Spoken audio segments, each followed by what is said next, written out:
We are now less than 1 year away from the 2024 election. Inevitably, you'll hear breaking news. This is the most important election. This is the most important election in our lifetimes. Politicians say every time, this is the most important election. This one's really that important. This will be maybe the most important election that our country's ever had. But is that true? And what does the church teach us about issues affecting public policy? How can we learn to evaluate and weigh the issues rather than just voting for the lesser of two evils? To do a deep dive into this today, we're going to be speaking with our very own Brian Burch, the president of CatholicVote. Welcome, Brian. Great to be with you, Mary. If there's anyone who knows about this intersection between faith and politics and elections, it's you. I'm dreading this election season coming up. I don't know about you. I know it's invigorating at one juncture, but let's start with because I think we've seen sort of a precursor of what we might expect as Catholic voters next year in the recent election of the new Speaker of the House. And I know that you believe that the new Speaker's position now provides opportunities for Catholics. Can you talk about that a little bit? Sure. Well, you're right. This election is going to be extremely tense, like all elections are, but in particular, given the stakes. I like to say, everyone claims that every election is the most important of a lifetime, but it also has to be weighed against what actually is at stake. And it seems to me that the two sides that are at odds in this country no longer disagree about means, but we actually disagree about ends. We no longer even share a common creed, as the new Speaker of the House referenced in his first address to Congress. What does it mean to be American, let alone what does it mean to be human? And we are debating these kinds of questions. And so there are extremely significant consequences at stake in this election.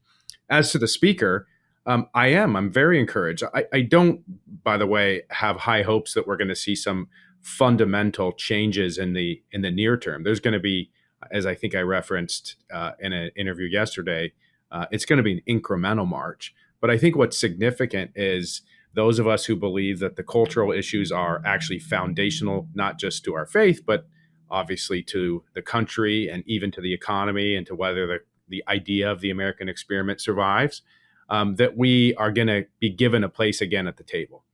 I don't think it's a secret that too often people that prioritize the issues of life and marriage and religious liberty, we're kind of the political football for Republicans.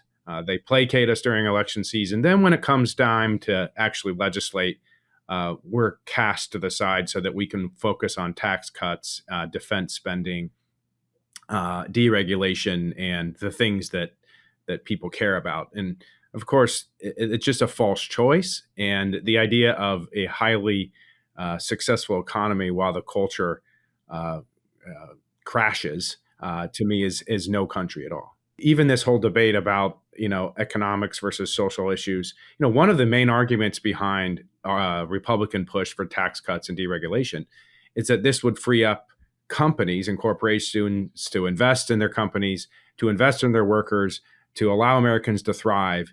For what? For what is the big question? What does it mean to thrive? And this is the exact purpose of our focus on social issues, not because we want to suppress women or curb,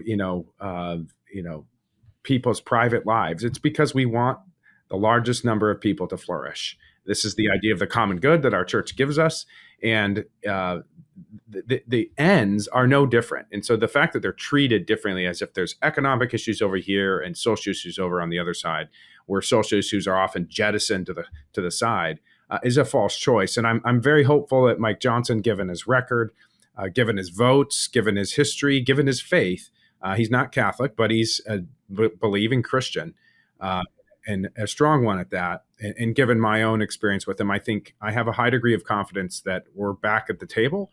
We'll be taken seriously. We'll get votes on legislation that we want. And, the playing field is now leveled a bit to give us, so we're not, starting with half our, tools tied behind our back. Right. And we don't have to go hat in hand, to beg for things, which will be a nice change. He's respected and he's liked. I think he's supposed to be a very nice man, but the media response to the fact that he's in a covenant marriage, only 3 states in the country have those, where it's basically going back to before the time of no-fault divorce, where you have to prove a reason to leave a marriage contract, right? Sure. And as if this was some kind of bad thing, even after he tried to explain, listen, my parents got divorced and it affected our entire family dramatically. And I don't want that happening to my children. Well, the negative response is so predictable. And I've seen the headlines, this anti-gay, anti-abortion, pro-Trump I've seen some commentators say, is this supposed to make me dislike him? In fact, this is making us like him even more. This is exactly what the Republican base has been asking for. And, when it comes to politics, and the media sometimes helps us with this and sometimes doesn't, it's important to always strike a contrast with your opponent to the extent that the average voter doesn't see you as proposing any distinctive alternative to what the other party is. There's not a lot of motivation to get behind or to think differently about what they're proposing. And I think this is one of the problems we've had with Republicans is that they cave so easily, they compromise because they think it's good politics or that they're going to lose at the ballot box if they strike this huge contrast, whether it's on abortion or something else, rather than doing what the Democrats do, which is go on offense on your issue, accuse the other side of being on the wrong side of history, of being on the wrong side of issues, and make them play defense and make them come our way. Now, we have some ways to go with Republicans, as you know, in part because we have some ways to go with the culture. But I do think we are more optimistic than we were certainly a week, let alone a year or two ago. Yeah, I mean, make them own elective post-viability abortions. Make them own abortions of Down syndrome children. Get them out and put them back on their heels and make them defend those things. And you see them, scurry like the cowards that they are anytime somebody puts a good question to them. But I don't see to your point, Brian, I don't see a whole lot of candidates willing to do that. Very few. I think that hopefully will change with leadership. And I think people will follow good leadership. I think, again, you hate to go back to it, but Trump went on offense. And I think this is one of the things was so refreshing about him, despite all his faults, of course. But I think this is also a lot of the reason why people are still supportive of him.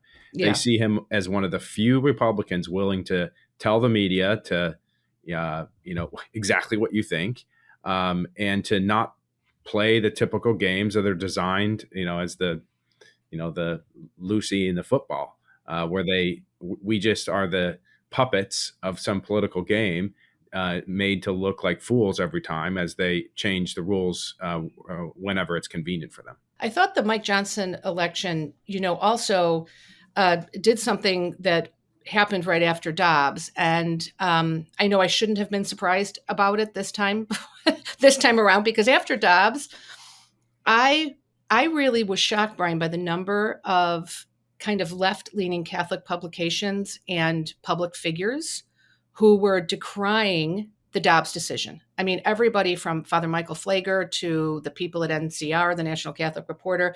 And I really felt like, like John Belushi in that scene in Animal House at the very end where he's like, who's with me? And he goes and there's like nobody behind him. That's kind of what I thought. I thought at a minimum, they'll be happy that you can't kill unborn children in every state in this country up until the moment of birth anymore, right?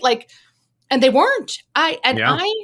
It really revealed them for who they were. And I'm still struggling with some of that personally, because I felt really betrayed, because as you know, I'm very much a consistent life ethic Catholic. But I believe that obviously the most fundamental of those rights is the right to life, right? You don't have any rights if you're not born. And I thought at a minimum, they were with us on that. And the Johnson election, some of the same predictable people came out with similar statements.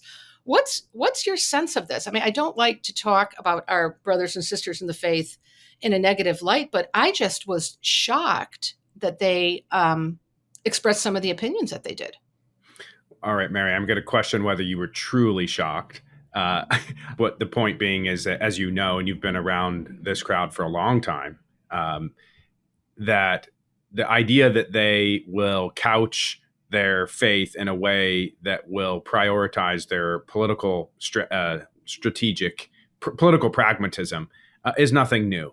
In fact, I would say one of the only times in my history in doing this work where I actually saw the Catholic left, what I would say joined with the right, was on Obamacare, if you recall. There was actually a pushback on the HHS mandate and the ways in which the Biden administration, or the Obama administration at the time, was truly, I think, treating Catholics in a way that was utterly unfair and unconstitutional. But again, for the Catholic left, in many ways, it's not as it is for us, a objective look at what the church is telling us that we ought to believe, grounded in reason and faith, grounded in the social teachings of the church, and then trying to faithfully apply that. For them, they have a political strategy and vision for the kind of world they want to bring about, and then they fit the faith into it where it's convenient.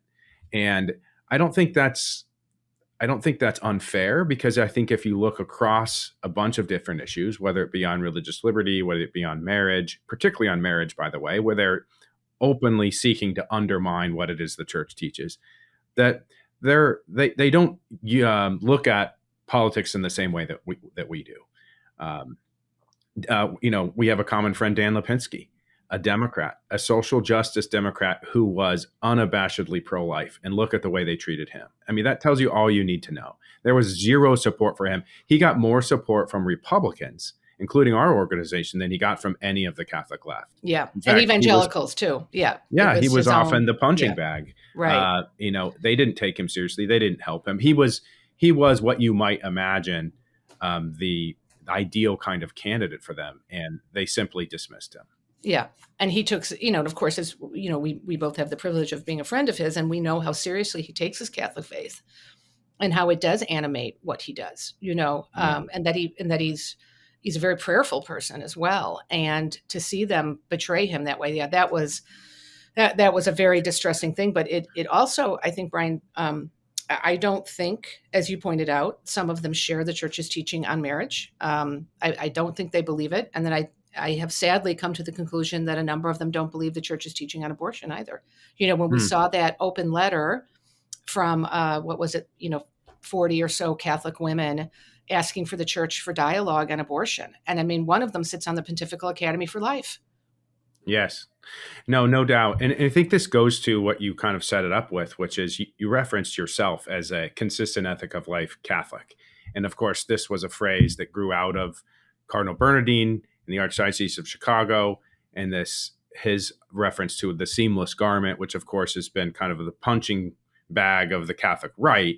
But there is a fundamental truth there if understood properly. In fact, I always kind of want to modify it, a coherent, consistent ethic of life Catholic.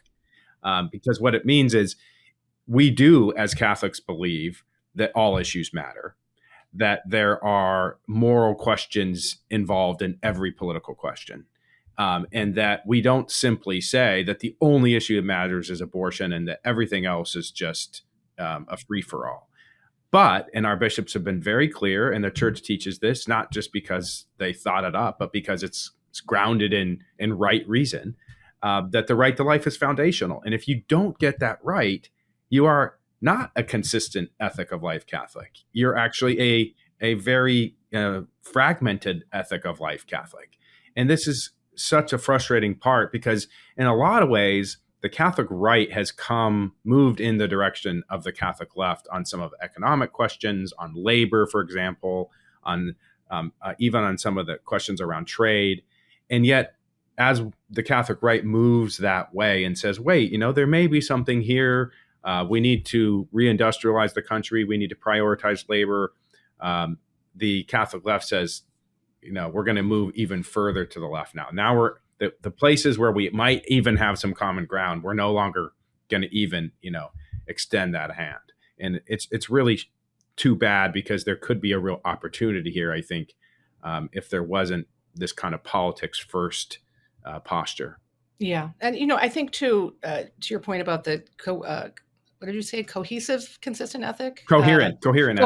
Coherent. Mm-hmm. Evangelium Vitae is essentially a consistent ethic of life document. I mean, the Holy Father talks about war and about capital punishment and about, poverty and things like that. So it's not, and I think conservatives might better understand what Bernardine really meant by the consistent ethic if they read it through the lens of Evangelium Vitae. And some of the other church documents, well, even an encyclical like Laudato Si, which is criticized often from Catholics on the right. If you actually read the document, there is actually much that is good about that. Yes, there's this emphasis on climate change, which was used by people to say this is the actual issue that matters. And the Pope Francis has talked about this as being one of the most important issues for Catholics. And so there's a debate here. But at the heart of his argument was something I thought very profound, which is that all creation is endowed with this beauty and order that as a gift of the Creator God, and that we as stewards of creation and as creatures of God ourselves have an obligation to treat all creation with respect and dignity. And he did tie, by the way, this throwaway culture to where people will throw away a baby's life and then throw away, let's call it, garbage to the street. Granted, there's a fundamental difference between the life of a child and garbage in your recycle can. But the bigger question he was pointing to is this throwaway consumerist, materialist culture. And my question would be, what is driving more of that selfish, materialist, consumerist culture? Is it this refusal to embrace the disputed science around climate change? Or is it the most fundamental questions that go to the heart of what it means to be human, our sexuality, that there are essentially every force in our culture says you can do whatever you want without a consequence. That if you do become pregnant, you can throw away that child. If you can throw away your spouse, that there are no responsibilities that are come with that. And I think there is no question, again, not just as a matter of moral theology, but as a matter of kind of practical psychological science, that is what is driving this selfish consumerist throwaway culture is the radical sexual revolution of which abortion is a part. And so if you do care about climate change, you ought to be prioritizing the sanctity of life. Right. And contraception as well. And I think he touches on it, very briefly, but you look at the damage that the chemicals from hormonal contraception have in the waterways, how they are damaging fish populations. And, there's a wide ranging effect of synthetic hormones and steroids being in our water system, which also affects the economy. And I think if people, and this is why I think we're seeing just in a very kind of minimal way, but there are people coming to the church now for, classes in natural family planning because they don't want to be on the synthetic steroids because of the impact on the environment. So, God makes this all work together as the scriptures tell us for the good of those who love him. But, okay. So Catholics in politics and sort of Christians in politics in general, do we have an obligation to get involved? Why get involved? I mean, I know, Thanksgiving's coming up and everybody, it's the last thing you want to do, perhaps just maybe at your house and my house, but is to talk about politics at dinner. But, everyone, I think, I shouldn't say everyone, I shouldn't be so sweeping, but a lot of people just want to stay away from it because it has become so incredibly polemic that, people are unfriending each other on Facebook and, having falling outs that don't get reconciled over who they voted for, that sort of thing. How do you approach this? I mean, what is your advice to a person who says, gosh, why would I even bother with this stuff? I'll go and vote, but then that's it. Well, if the lessons of what's happening in politics are helpful at all, the option of sitting on the sidelines is not an option. They're not just looking to, again, kind of tweak things at the margins. They're coming for your kids. They're coming for our churches. They're literally transforming the entire culture by weaponizing the government, and so what would it be that the person who wants to sit it out, that's not an option. I think that the challenge becomes, how do we do it more effectively? And I think it was Bishop Barron who said something in the last day or so about kind of the last several decades of the church, where we've been kind of this, he didn't put it exactly this way, but I would call it kind of wimpy Catholicism, Right. where we've been Beige kind of Catholicism, I unafraid. think. Yeah, the Yeah, beige. unafraid. Well, Yeah. I know this is kind of difficult, and so we really don't want to talk about this. And we believe this, but we're not. We don't really believe it in a way that is on. If you don't want to believe it, that's fine. And I think what that there's kind of two errors. The one is then we just need more hammers and more force and more anger and to impose our Catholicism on our families and the rest of the world. That's not the answer either. But the alternative of kind of sitting it out and just staying on the sidelines because we don't want to offend anybody or someone might feel uncomfortable is also not an option. And so what I prefer is that middle way, which is this: we need to find more effective, winsome, creative, innovative ways to tell our story. And I think whether it be at a family gathering or in the public square or Catholic Vote or wherever you find yourselves in the midst of your life, it's not simply about yelling and screaming back at the other side. It's about listening and trying to figure out how you volley back in winsome and creative ways, which forces them back on their heels. And I that's much more easily said than it is done. It's one of the things that drives a lot of the discussions we have internally at Catholic Vote. It's, yeah, I could just shout from the rooftops, the truth, the truth, the truth, and might not, I might be that guy back in the Animal House reference. Who is anybody listening?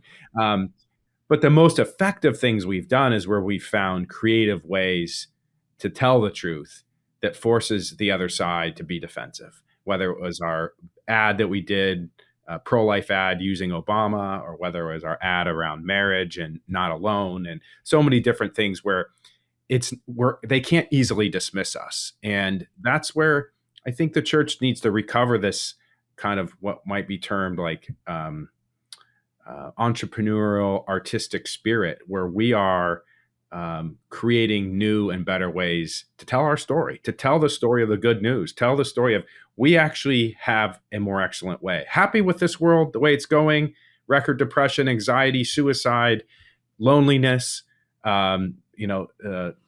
social divisiveness, or there's this other way, which the church proposes that we as Christians believe that happens to have had a good run for a couple of thousand years. Maybe we should take a look at that again, and I think that's another way of kind of positioning. Maybe this is Thanksgiving 101. Hey, I tend to think that the path we're on isn't quite going so well. And you can no longer blame Trump. He's not in office anymore. Hasn't been in office for 3 years. Or the Trump supporters. The Democrats are in charge. We're on the brink of World War III. We have the economy is tinkering. We have record inflation, record credit card rates, record mortgage rates. I mean, you can go down the list. People sense it. There's something deeply wrong with where we're at. Oh, I mean, just the reactions. Yeah, you bring up, possible World War III. The reactions to what has happened in Israel on October 7th and people celebrating, literally celebrating on college campuses, the slaughter of babies, beheading of babies and grandmothers and, entire families being massacred. And that doesn't give rise to outrage among everyone. It's, again, I think I'm Miss Naive here, but I was shocked that the college campus climate went that far. Right. Yeah, this is a sign, again, that we're no longer debating means but ends. The other side is saying, and sometimes I don't think this debate is borne out enough in the discussions around this. What the other side is really saying, why do they hate Israel? Do they just hate Jewish people like Hitler did? Maybe some of them.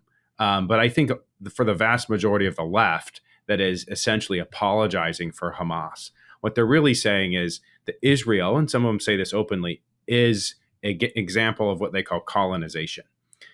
This is a culture that was dropped into this part of the world, that it displaced indigenous peoples or peoples that had been there for a long time. And it imposed its culture on this area of the world. And what they're really saying is Western culture itself, or Western civilization, which they see the American founding as also an expression of colonization. They see Western civilization as imbued with this colonizing spirit of the patriarchy and oppressing women and all the sort of, kind of pushback against what it is that we believe. And so their reaction to Hamas is not just worrisome because they're, essentially apologizing for terrorism, but because what it says about what they believe about us, what they believe about our country. What happens when a anti-colonizing movement rises up and begins committing terrorism domestically? Is that okay? Yeah.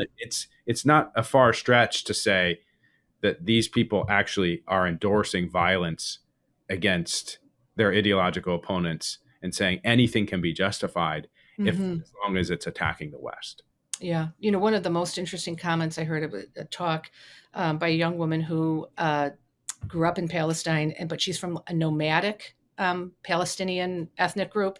And so girls were not educated. And so she is the first in her family to learn how to read and write. And she's a doctor now, and she's very, very stunningly beautiful. And was talking about how grateful she was, but because they lived on the Israeli side, that the Israeli government forced her parents to send her to school. And that I'm sure is seen as a form of colonization. But she said, I'm a doctor now and I can read and write, but my mother does not know how to read. And, women in our tribe were not treated this way. And so I've heard you speak before about this Judeo-Christian ethic of the dignity of the human person that requires the education of women, that requires respect for the vulnerable, including people with disabilities. And it's almost as if that is the thing that is the problem, and not the border, not the differences in religion. What's your take on that particular piece of it? Yeah, I think the easier way to answer this or come at this maybe is, what is their alternative vision? We have the Judeo-Christian ethic, as you described. We have Western civilization, which is a set of principles that have been lived out imperfectly by many people for millennia. What is their alternative vision for how to organize society and to imbue it with a moral conscience and to build a civic order again where the largest amount of people can flourish, where the common good, as we understand it, is achieved? And to the best of my knowledge, there's no vision put forward by the left. They don't have a set of ideas that drive it. The only thing they know is power. This is why at root, a lot of this kind of debate around identity politics and intersectionality, they're essentially pretext for power. They're a Marxist movement to claim the levers of power so that they can impose their political will on their opponents. But without a real vision for human flourishing, a vision for the common good. It's just everyone grasping at power in many respects defined by, as long as my enemies, my opponents are defeated, that's success. In part because this Marxist kind of mode of thinking is the only thing they know is the oppressed and the oppressor. Right. This kind of battle between those with power and the proletariat, this kind of Marxist nonsense that is now really the driving philosophy of the left in this country, including in the church, by the way. Yeah. Well, speaking of, I'd like to ask you a little bit about the current migrant crisis and the role of the church in trying to attend to some of the needs of whether they're economic migrants or they're people who are seeking refuge here for whatever reason. Now we're seeing a large number of communities that they themselves declared themselves sanctuary cities or sanctuary towns or sanctuary states, et cetera, but now they are really seeing the price of that. You look at New York, you look at Chicago, places where the migrants are, my understanding is, electing to come, and some of them are being sent here by, from Texas, by Catholic Charities, who's been chartering planes and sending some of them here. And Cardinal Dolan of New York had a beautiful article in America Magazine where he was talking about our moral obligation to feed people and to house them. They even if they are here illegally, they're still human beings that deserve to have something to eat and a place to sleep and shelter if it is freezing outside. I think this is going to be a very big issue in the 2024 election. Along, abortion obviously will be there as well, but I think this particular issue may even surpass it. And what's been troubling to me is to see the tension that's now being raised between other communities of color in urban areas, the Black community in particular, and the migrants who are here, and what's seen as, I guess, a favoritism being shown towards people who are not here legally. Can you help our listeners understand a little bit about how we look at this particular issue as Catholics, and what our obligation is as we're looking at candidates and policies to try to both recognize the dignity of those people, but also respect the proper place that immigration laws should have in a country?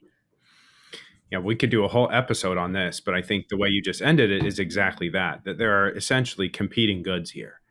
There is the due respect that all human persons are owed, whether you're legal or illegal, and whether particularly those that are in vulnerable situations, that are seeking a better life, that are fleeing oppressive regimes. And this is certainly the case right now. You have record numbers of people seeking entry into the United States because they are fleeing certainly less than ideal circumstances around the world. But then, as you point out, you have to balance this with the need to respect our laws, not out of some abstract priority, but again, back to the question of the idea of human flourishing and civic order. Mm-hmm. That respect for laws are not simply impositions on people in order to oppress them. Right.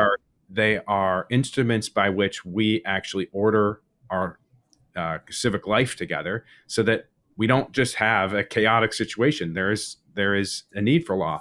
And what I just described, by the way, is exactly what the Catechism says. You want to know what the Church says about immigration? Go read the Catechism. And it's very clear that states have an obligation to welcome those in search of a better life.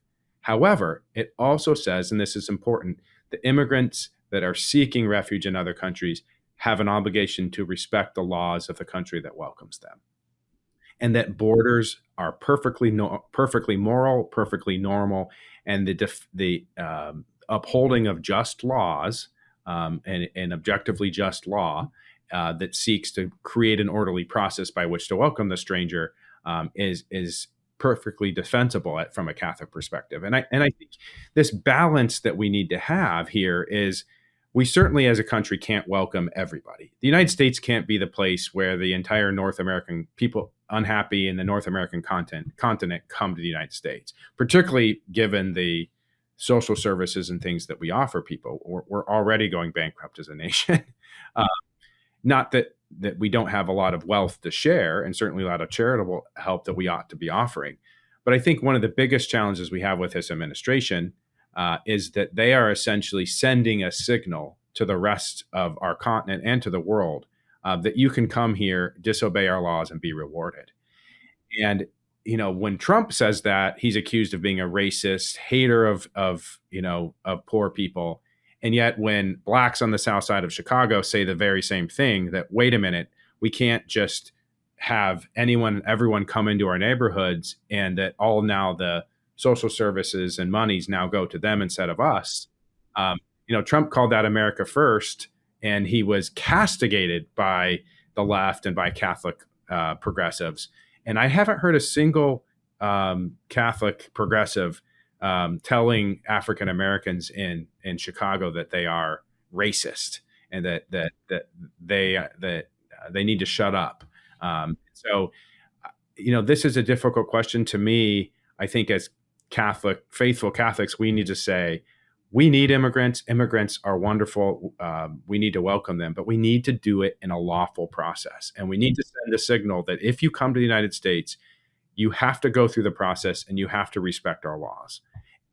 And we need to enforce those laws, because only in doing that will we actually create a system by which we can welcome immigrants in an orderly way that doesn't create the types of social and legal chaos that we now have. And I think you're right. This is not getting any better. No, it's going to be a flashpoint, I think, Brian. I think there's going to be something that happens in a city like New York or Chicago that's going to be a tipping point for a lot of people. Yeah, you can't simply dump, millions of people into a country and expect them to perfectly assimilate. I mean, there's a whole nother question there. We're supposed to welcome the stranger, but we're supposed to be against assimilation. Again, back to this idea: what do we truly share? Make up your mind. Yeah. What are we supposed to? No, it's interesting because you could be making the argument that, like many Americans did in the past, that we should be the melting pot and we should welcome people from around the world, but they should come here to be Americans. Right. And they should come here and adopt our American identity and our way of life and what it means to be American, because there are actually things we need to do to maintain the idea of America. How do we live well?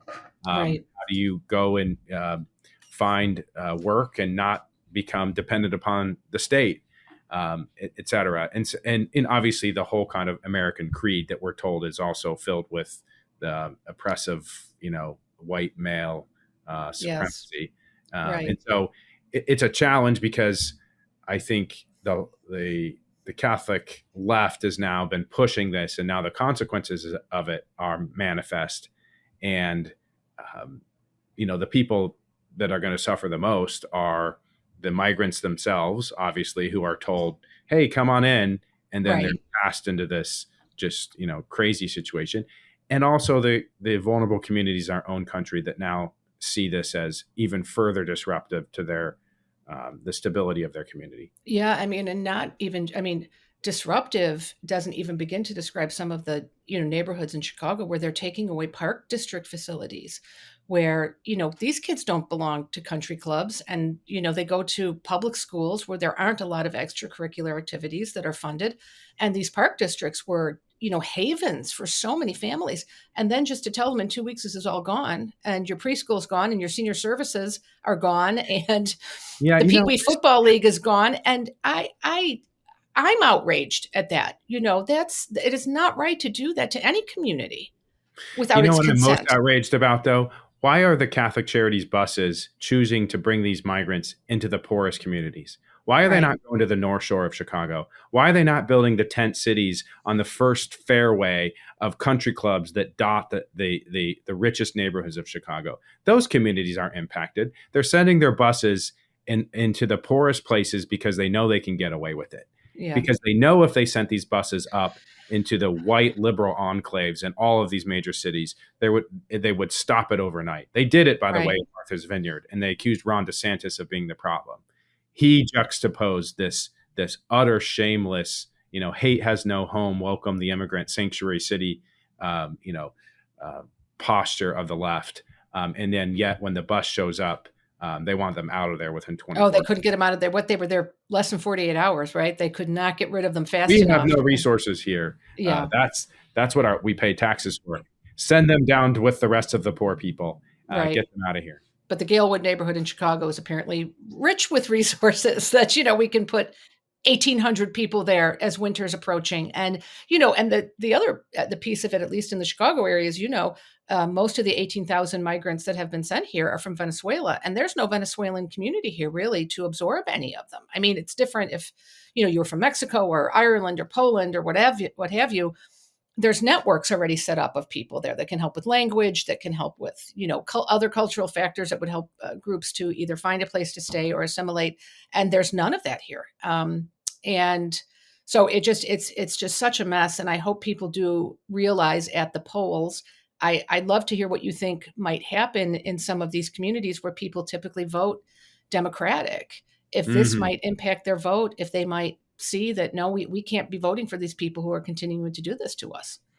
Well, it's certainly going to impact the Black community. If you recall, one of the reasons that Joe Biden was so successful, became the nominee inside the Democratic Party, and was successful in 2020, was this framing as Trump the racist, Trump anti-BLM. They mounted these protests and riots around the country in the summer and the lead up to the election in order to whip everyone into a frenzy over the side of progress versus the side of racism. And I think we just saw an election in Louisiana, and I think we're seeing this now manifest in the polling, and we're seeing it on the ground in the city that you live in, Chicago, that the Black voter is now realizing that all these promises by the Bidens and the Democrats, it turned out to be false. And I do think there's going to be an impact, even if they're not going to go vote for Republicans. certainly the enthusiasm that existed among Blacks is diminished significantly and is not going to get any better anytime soon.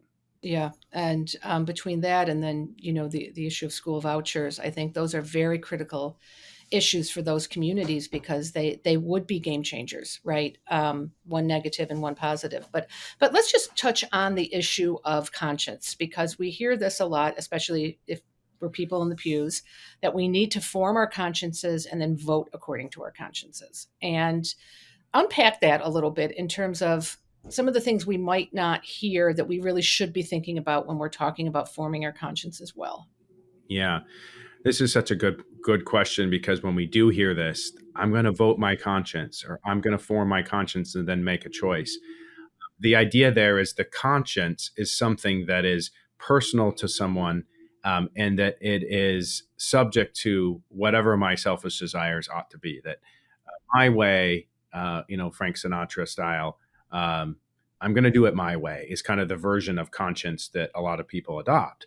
And of course, that's not the church's understanding of conscience. The conscience is this inner voice, that inner conversation you have both with yourself, with the reality of which you live, and of course, with God, that we are responsible for and forming properly.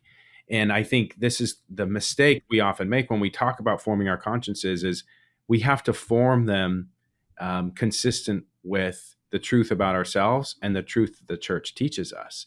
And so when we have a challenge or an obstacle that we find ourselves disagreeing with the church, our obligation is not to stick with our personal conscience, our personal belief there. It's to form our conscience by asking more questions, seeking answers, so that we can live more faithfully the actual beliefs we profess. And so to the extent we form our conscience properly, we then go out and act upon that in the context of voting. And of course, the church is very clear to form your conscience properly in the context of elections and political questions. We must prioritize this foundational issue of life. And if we get that wrong, as we've talked about, we get everything wrong. Brian, just in closing, what would you say to American Catholics who have given up on politics? They want to disengage. They don't want to be a one-issue voter, as we've discussed. They just want to extricate themselves from the policy altogether.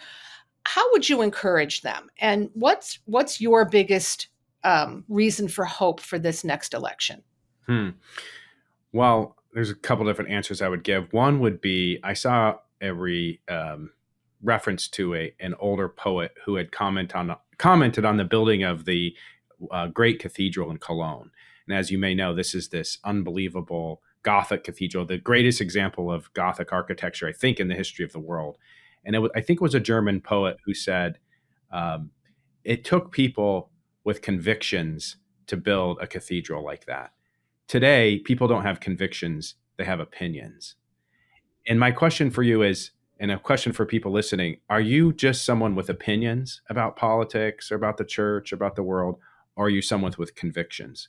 Because if you have convictions, that implies a responsibility to not just defend them, but to act on them and to live them out. And I think that can feel like a burden, or it can create anxiety for someone. But the way I like to look at it is, as Christian people, certainly as Catholic people, we've had all sorts of trials throughout history. And kind of my response to this, even personally, by the way, in those days when you have a little bit of frustration or maybe discouragement, I like to say, the greater the challenge, the greater the adventure. We have to find the adventure in this struggle, that there's no easy resolution tomorrow. We're not going to have a peaceful Catholic solution next week or even next election. But it's in that struggle that there's so much joy, because it's often through that suffering and trial, as we know, even in our own personal spiritual journey, that so much fruit comes of it. And I would just encourage people to embrace the adventure. What an unbelievable gift we have to have been given the faith, and to be able to go and take that into the world in the midst of so many challenges, but to say, let's go have a lot of fun and go live it. We're seeing things and able to impact things that are so, as you say, invigorating and exciting, and look forward to it, jump into it, and embrace it wholeheartedly. It's all in the way you look at it, right? Yeah, and ask God for that grace to live it well. It's not up to us ultimately. We do what we can. We propose, He disposes, as they say. But with God's grace, you can find that joy that comes in the midst of trials. Right, joyful warriors. Absolutely, happy warriors. We buy the T-shirt at CatholicVote. That's right. A plug for our merch. Don't just live it, wear it. Yes, there you go. Well, Brian Burch, president of CatholicVote, thanks you for giving us so much of your time today. And we'll look forward to speaking to you again as the things progress in the Congress and beyond. Thank you, Mary. Thank you for listening. To make it easier for you to listen to future EDIFY Podcast episodes, please make sure you subscribe over at Apple Podcasts, Spotify, or wherever you listen to your favorite podcasts. Thank you.